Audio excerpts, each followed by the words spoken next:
जय माँ। श्री श्री माँ आनंदमयी प्रसन्न। लेखक श्री अमूल्य कुमार जी दत्तगुप्त। हिंदी रूपांतर ब्रह्मचारिणी पुनीताजी।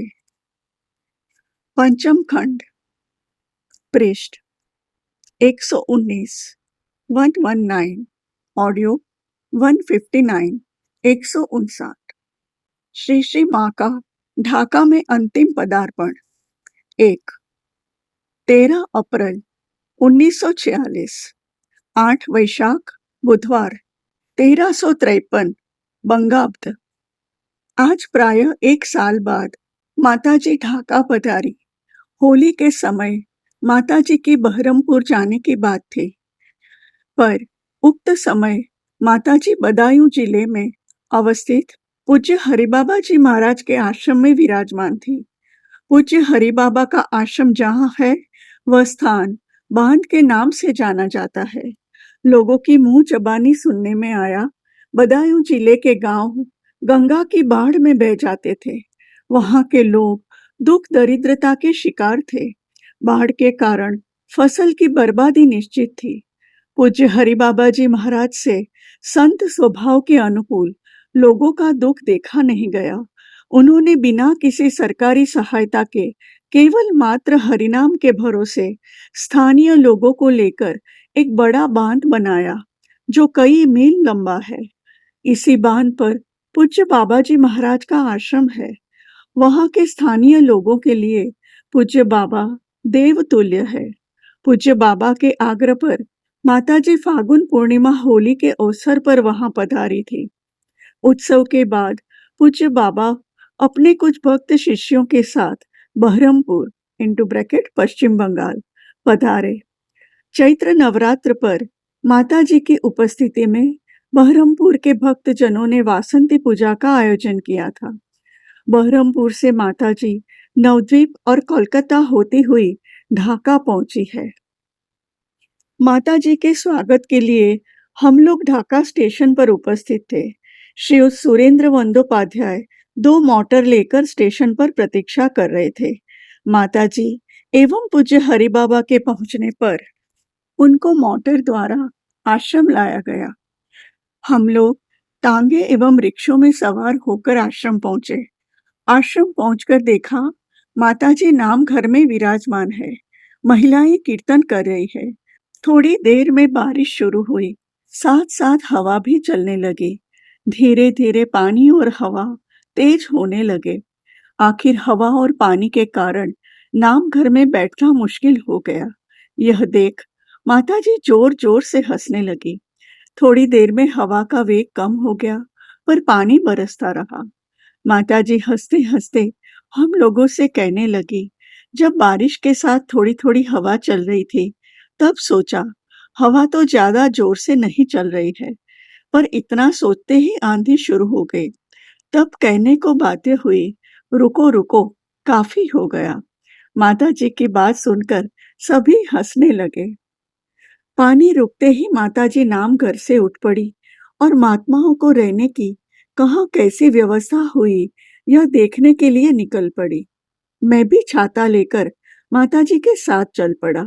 माताजी के आगमन पर उनके लिए एक नई फूस की कुटिया बनाई गई थी। सेना के एक कॉन्ट्रैक्टर ने यह कुटिया बनवा दी थी। माताजी पहले उस कुटिया में गई। शिव सीताराम बाबा उस कुटिया में अपने शिष्यों के साथ ठहरे थे। माताजी ने उनको एक अच्छे कक्ष में ठहरने के लिए कहा, पर उन्होंने यहीं रहने की इच्छा प्रकट की। उनके लिए तख्तों की व्यवस्था की गई। थोड़ी देर तक वहां बैठकर माताजी ने उनसे बातचीत की।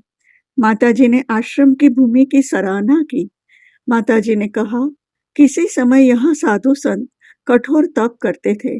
सुना है वह आप लोगों के देश के लोग थे अर्थात सीताराम बाबा के। सीताराम बाबा लड़कियों के कीर्तन की प्रशंसा करते हुए बोले, बांग्लादेश की लड़कियां इतना सुंदर राम नाम कर सकती है, मुझे तो इसकी धारणा नहीं थी। माताजी ने कहा, यहाँ की महिलाएं सुंदर कीर्तन गाती है। पिताजी लोग भी कीर्तन करते हैं, पर ज्यादा नहीं। माताजी स्मृति मंदिर के बरामदे में जाकर खड़ी हो गई। हम लोग नीचे खड़े रहे। तब तक बारिश रुक गई थी।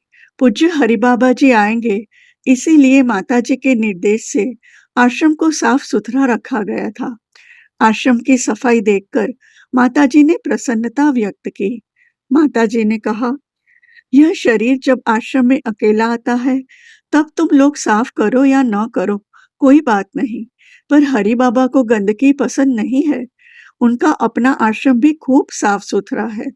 गंदगी देखने से वे खुद साफ करने लग जाते हैं। उनके सब काम नियमित है। बांध पर 2 बड़े-बड़े हॉल है। एक में सत्संग होता है। दिन में वहां कोई न कोई धर्म प्रसंग चलता रहता है। कोई पाठ करता है, तो कोई सदालोचना करता है, तो कभी कीर्तन होता रहता है। हरि बाबा अपने निर्दिष्ट समय पर वहां जाकर पाठ इत्यादि करते हैं।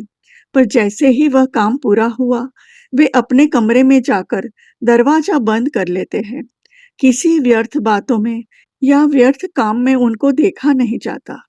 सर्वदा भगवत उद्देश्य में काम तथा भगवत चिंता में रहते हैं।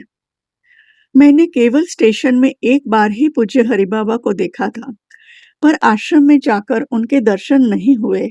सुनने में आया वह दरवाजा बंद करके कमरे में है।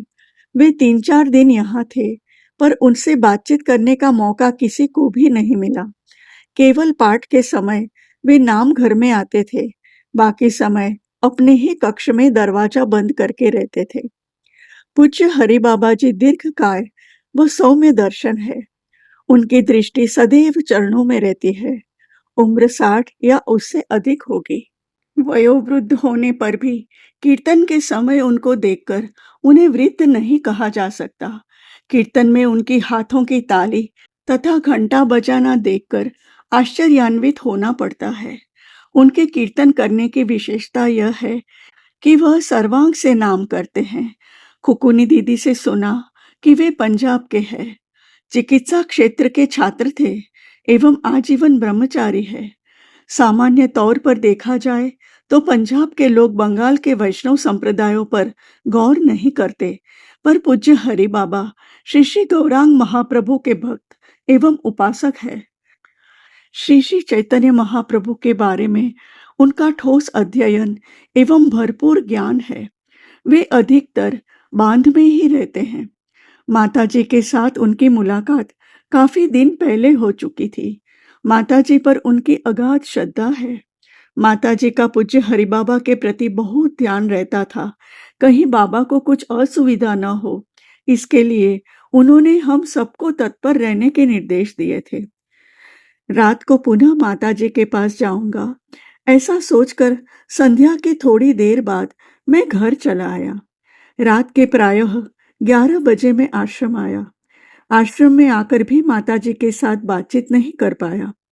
विदा लेकर आते वक्त जब मैं अपने मित्र मनमोहन (घोष) के साथ माताजी को प्रणाम करने गया, तब माँ ने यतीन के बारे में पूछा और हम लोगों से कहा, आज तुम लोग घर जाकर सो जाओ।